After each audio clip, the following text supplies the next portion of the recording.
Дядо Коледа заминал в Северния полюс, заедно с Снежанка и Елените. Кога ще дойде този дядо Коледа? Чакам го вече цяла година. Мама ми каза, да бъда добър и дядо Коледа ще дойде. Бях добър. Господарно Осак ми повтаря, учи. Аз се учех. Лягаше рано и изяждаш в куската, помагай на съучениците си. Направи го! И къде е този дядо Коледа? Здрасти, Сашо. Аз чух, че ти си бил много добър. Кой си ти? Аз съм Тихо. Звънчавах от Северния полюс. Правих играчки цяла година. Добре, да чакам дядо Коледа. Къде е той? Кога ще дойде? Няма да дойде скоро. Не можеш ли да изчакаш? Но как? Чакам го цяла година. Едно момиче от Америка си променил решението, вместо колко иска в нас. Добре, залагам се за работа. Да бях като вас, първокласниците, не има вакансия. От утре ставам дете. Здравей, Сашко! Кои сте вие? Аз съм Елена Рудов, а това е брат ми Тропчо. Тропчо ли? Що ме име? Сега ще разбереш защо се нарича Тропчо. Преди ме наричаха Бобчо, но нямаше как да не ме прекръстят на Тропчо. Запомнете, обидите неща се случват на хората, където умеят да чакат.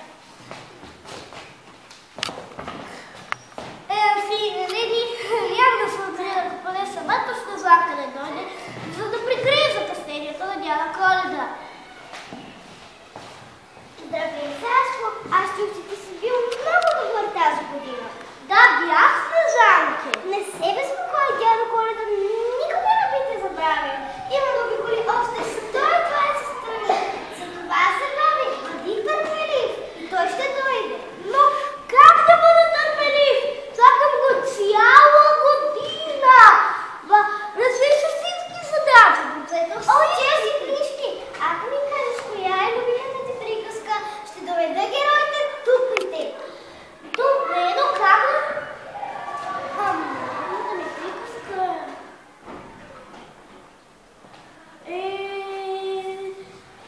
тази... Забравих име. Красавицата из Вяра. Ела, Бел! Ела, красавице! Здравей, Сашко! Здравей, Бел, но къде е Звяра? Остана в двореца да храни птичките. Чел ли си този момент? О, да, той е любимият ми. Коя друга приказка ти е любима? Рапунцел. Ела, Рапунцел! Здравей, Сашко. Здравей, Рапунцел, но къде е косата? Не помниш ли какво стана накрая на приказката? Принцът ми отряза косата, за да не може мама Годел да чарите свили от нея. Моята приятелка от замръзналото кралство не би позволила никой да отреже косата й. Би замразила всеки, който реши да доближи. Добре, Верно ли говориш? да. Да, аз съм Вела, застроя забъци от лед и правя снежни човеци, но пък сърцето ми е топло и затова много съжалявам, че дядо Коледа се бави.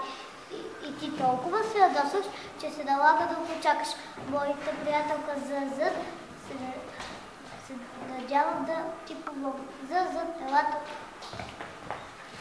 Здравей, Сашко. Здравей, Зъзът, ти можеш да изпълняваш желания, направи някоя магия. Моля ти се, Аз не мога да изпълнявам желания. Аз просто карам дърветата да растат, цветята да цъфтят и птичките да пеят. Но все пак си мисля, че ако да кажеш, че ще би отличен първокласник тази година, дядо Коледа ще дойде веднага. Добре, но как да ми докажа? Аз знам един начин.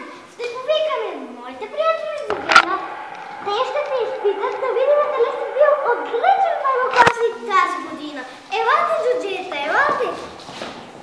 Ние сме джуджета, ще вървим напред. Ние сме джуджета, ще вървим напред.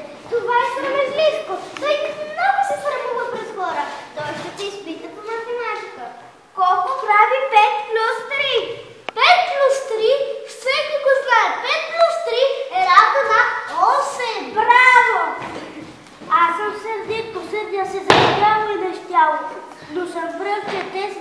Северния полюс и съм сигурен, че ти няма да се справиш с задачата, която ще ти зададат. Как се пише мама? М-м-а-м-а! Главна или смалка? Смалка. Защо? Защото мама не е име. Добре, признавам си, добър си и почетене. Аз съм Съмливко. Чакам набързо тук да мине тази забава и отново в леглото. Аз ще те изпитам по български език. Знаеш ли кои са гласните звукове? Гласните звукове са А, Е, О, У, Е, И. Знаеш ли кои са сонорните съгласни звукове? Сонорните съгласни звукове са Н, М, Л, Р и кратко. Браво! Аз съм Забраванко, забравям всичко, каквото казах, за това ще те изпитам по...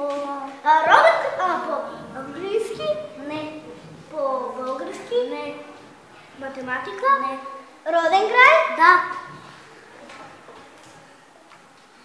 Какъв въпрос ще да ти задам? Добре, стига Забраванко!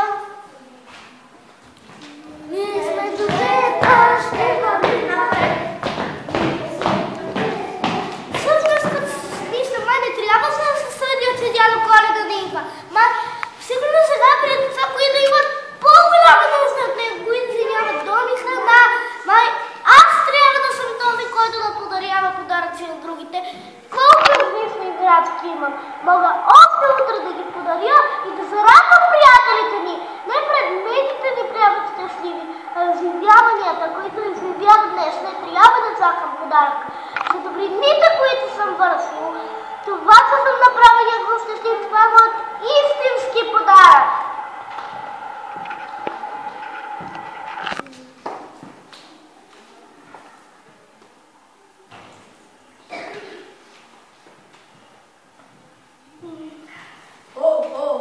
Познай кой? Дядо Коледа? Напей, Сашко, дойдох чак сега. Идвам да ти кажа нещо. Не са подаръците най-важен урок, а това, което носиш в сърцето си. Благодаря ти, дядо Коледа!